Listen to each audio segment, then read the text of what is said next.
Hi! Siyempre, nasa part 2 na tayo. So, ano bang topic natin? Topic natin is visa reunification. Anong reunification? Ito yung pagkuha mo ng family sa Pilipinas, asawa or anak. So, dito sa part 2 natin is i-explain natin yung mga pwede nyong makuha. So, guys, bibigyan ko kayo ng medyo konti lang na information about dito sa part na to. Guys, kung ang pinag-usapan natin sa part 1 is about sa, ano bang usapan natin doon? Sa application ng visa at saka yung tungkol sa requirements. So, ano yung tricky na isang requirements ninyo kapag sa visa reunification. Dito naman sa pangatlo or sa part 2 natin ngayon, na number 3 sa ating list of question ay gaano ba, ay hindi pala, aside from husband and wife, kung kayo ay married, sino pa yung pwede mong makuha? Husband and wife or your son or your daughter, sino pa yung mga pwede mong makuha? So, paano kung halimbawa single ka? Pwede mo bang makuha ang kapatid mo? Hindi po, guys. Hindi siya pwedeng makuha ang kapatid, not unless kung mag-a-apply siya ng working visa. So, kagaya po namin na long-term visa or working visa ang aming in-applyan, so pwede nyo siyang makuha. Pero kung ibang bagay, visa, so hindi po siya applicable para sa visa reunification. So, yung pamangkin is hindi rin po siya applicable ang ating mga pamangkin. So, may mga pamangkin din ako, so hindi rin siya applicable. So, para sa single, so hindi yata sa atin tong bagay na to, Okay. For family reunification, meron po siyang dalawang types. So, ang types po niya is yung long-term residence permit at saka yung visa lang talaga. Itong long-term residence permit, ito yung talagang normal na reunification. So, may asawa ka, kasal kayong dalawa, so kukunin mo yung asawa mo sa Pilipinas. So, yan po yung long-term visa permit na tinatawag. So, ito naman pong isa na visa lang is medyo wala akong masyadong information regarding dito. So, basta alam ko dalawa yung visa na pwede for family reunification. Pero mas kilala ko kasi yung long-term residence permit na tinatawag. Kasi marami ako nakakausap na may asawa na yun talaga yung kinukuha. Ang binabanggit dito sa akin is yung visa. Yung visa lang, yung pangalawang visa na binabanggit is para sa mga live-in partners. So, pero kailangan meron kayong proof na talagang kayo ay nagsasama.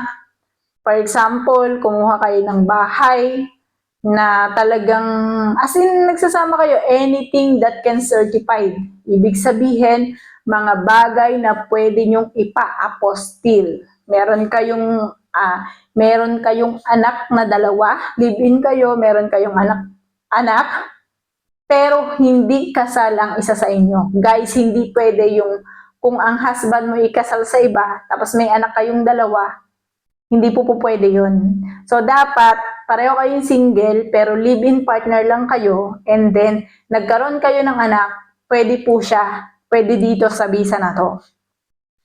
Tapos, meron din siya, pwede rin, kung halimbawang meron kayong, for example, mga patunay, or katibayan, or mga dokumento na nagpapatunay na kayo po ay nagsasama sa isang bahay na pwede siyang i-apostil. Guys, ang i-apostil is ibig sabihin for super legal documents. So, ibig sabihin, kapag hindi siya naka-apostil, hindi siya legal na dokumento. So, parang pineke, dinoktor lang. Pero kapag kayo ay merong hawak na naka-apostil talaga siya, so that means siya po ay legal. So, hindi ko masasabi. Pwede yun kasi siguro yung mga baptismal ng inyong anak, something like that, bumili kayo ng ari-arian na nakapangalan sa inyong mag-asawa, or meron kayong kasunduan na pwede nyo ipa-apostil na kayo po ay nagsasama talaga. Bumili kayo kunyari ng bahay na ako ay bumili ng bahay, ang co-borrower ko kunwari ay si ganito na aking kinakasama sa panahon na ngayon. So, pwede nyo po siyang gawin na proof of documents. Proof of documents. Okay, next naman, para naman to sa mga same-sex partnership. So, recognize kasi dito sa Czech Republic ang same-sex partnership, pero pagdating po sa Pilipinas is hindi siya recognized ng ating batas. The only way to get the reunification visa to have an official documents as proof of your relationship. Okay? Kapag same-sex na to ha, same-sex relationship, these cases are very individual. That means hindi po siya normal. It's abnormal. Hindi nga normal eh.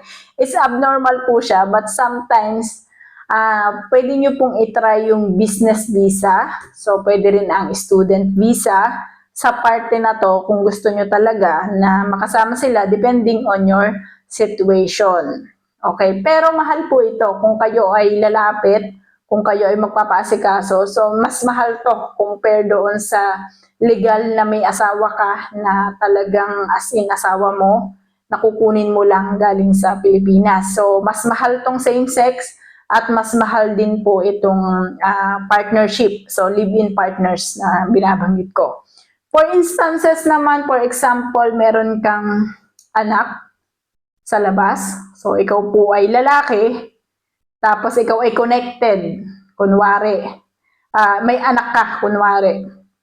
Ayan. So, yung napangasawa mo, for example, ikaw ay single father, tapos nagpakasal ka sa Pilipinas. Tapos ngayon, nung nagpakasal ka sa Pilipinas, is single siya. Yung napangasawa mo, tama ba? Yung napangasawa mo is single. So, makukuha mo yung anak mo at yung bago mong asawa. Okay? Gets niya? So para tong para tong sa mag-marriage na. Pero kapag yung asawa mo, ikaw ay single, yung asawa mo ay single mom, for example lang, babae, single mom yung napangasawa mo, nagpakasal kayong dalawa, that means hindi mo totoong anak yung bata.